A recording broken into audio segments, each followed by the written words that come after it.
Hello friends, welcome to my channel. இன்னைக்கு நம்ம மஷ்ரூமும் soya பீன்ஸும் சேர்த்து எப்படி பிரியாணி செய்யறதுன்னு பார்க்கலாம் வாங்க. தேவையான பொருட்கள் பார்க்கலாம்.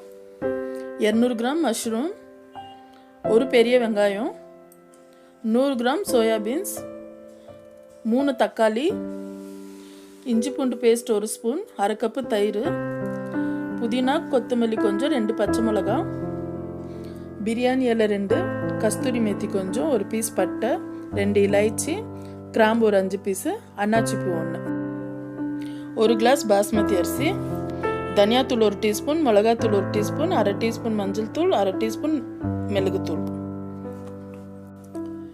இப்போ 1 டீஸ்பூன் எண்ணெய் விட்டுக்கலாம். இப்போ இந்த மஷ்ரூம் 2 பீஸ் கட் பண்ணி வச்சிருக்கிறேன். நல்லா 3 தடவை வாஷ் பண்ணி அது கொஞ்சம் நம்ம ஃப்ரை பண்ணி சேர்த்தா நல்லா இருக்கும். இப்போ இது ஒரு 1/4 டீஸ்பூன் எல்லா மசாலையும் சேர்த்துக்கலாம். சேர்த்து கொஞ்சம் ஃப்ரை பண்ணி விடலாம். மிளகாத்தூள், தனியாத்தூள், மஞ்சள் பெப்பர் தூள், கொஞ்சோண்டு உப்பு சேர்த்து நம்ம 1 நிமிஷம் அதை கொஞ்சம் நல்லா ஃப்ரை பண்ணிக்கலாம். இது 1 நிமிஷம் நம்ம நல்லா அப்படி ஃப்ரை பண்ணி இதை தனியாக நம்ம எடுத்து வச்சுக்கலாம். இப்போது நம்ம 1 டீஸ்பூன் நெய் விட்டுக்கலாம்.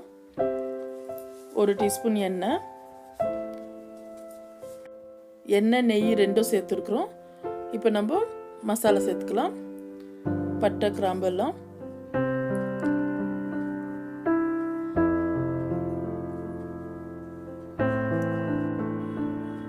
இப்போ நம்ம வெங்காயம் சேர்த்துக்கலாம். ஒரு வெங்காயம் பெருசா, நான் பெருசா இருந்து ஒரு வெங்காயம் சேர்த்துருக்குறேன். சின்னதாக இருந்தால் 2 சேர்த்துக்கலாம். இஞ்சி பூண்டு பேஸ்ட்டு சேர்த்துக்கலாம். இப்போ நம்ம மஷ்ரூம்லேயும் உப்பு சேர்த்துருக்குறோம். பார்த்து உப்பு சேருங்க. நல்லா மிக்ஸ் பண்ணி விடுங்க.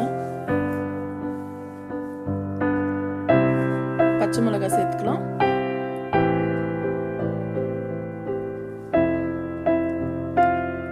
தக்காளி நல்லா பழுமா இருக்கட்டும், நல்லா இருக்கும். தக்காளி நாட்டி தக்காளி சேருங்க, இன்னும் நல்லா இருக்கும்.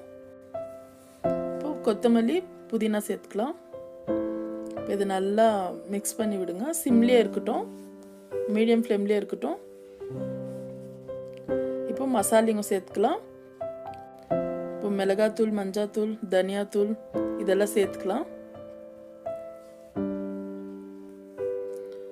இதுலேயும் கம்மியாக சேருங்க, ஏன்னா நம்ம மஷ்ரூமில் சேர்த்துருக்குறோம். இப்போ நம்ம கர்ட் 1/2 கப்பு, நான் நாட்டி தக்காளி சேர்த்துருக்கிறதுனால 1/2 கப்பு கர்ட் மிக்ஸ் பண்ணுறேன். இப்போ 1 நிமிஷம் போல் ஆகட்டும். இப்போ நம்மளுக்கு டொமேட்டோலாம் நல்லா ஸ்மாஷ் ஆகிருக்கு. இப்போ நம்ம மஷ்ரூம் சேர்த்துக்கலாம். இப்படி கொஞ்சம் ஃப்ரை பண்ணி சேர்த்து பாருங்கள், நல்லாயிருக்கும் டேஸ்ட்டு. இப்போ நான் சோயா பீன்ஸ் 100 கிராம் தான் எடுத்துருக்குறேன். அதிகமாக தேவைன்னா இன்னும் கொஞ்சம் சேர்த்துக்கலாம். அது நல்லா ஒரு மணி நேரம் ஊற வச்சு ஸ்ட்ரைன் பண்ணி சேர்க்கலாம். இப்போ 1 கிளாஸ் அரிசிக்கு நான் 2 கிளாஸ் தண்ணி சேர்க்க போகிறேன். இப்போ தண்ணி சேர்த்தாச்சு. உப்பெல்லாம் சரியா இருக்கா பார்த்தேன், சரியா இருக்கு. கொதிக்கிட்டோம் பாருங்க, நல்லா தண்ணி கொதி வருது.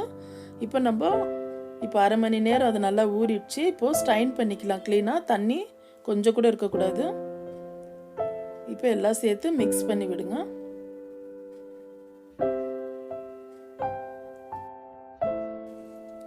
இப்போ நம்ம மூடி போட்டு வைக்கலாம். பாருங்க, நம்மளுக்கு சாதம் நல்லா ரெடி ஆயிடுச்சு. நல்லா மணமா இருக்கு. இப்போ நம்மளுக்கு mushroom soya beans biryani ready ஆயிடுச்சு. கண்டிப்பாக ட்ரை பண்ணுங்க, ரொம்ப நல்லா இருக்கும். இப்போ பூஜை சமயத்துலலாம் நம்ம நான்வெஜ் சாப்பிட மாட்டோம். அந்த நேரத்தில் இது சேர்ந்து சாப்பிட்டா ரொம்ப நல்லாயிருக்கும். பசங்களும் விரும்பி சாப்பிடுவாங்க. கண்டிப்பாக ட்ரை பண்ணுங்க. அவ்வளோதான் ஃப்ரெண்ட்ஸ். இந்த வீடியோ உங்களுக்கு பிடிச்சிருந்தா லைக் பண்ணுங்கள், ஷேர் பண்ணுங்கள், மறக்காமல் சப்ஸ்கிரைப் பண்ணுங்கள். தேங்க்யூ.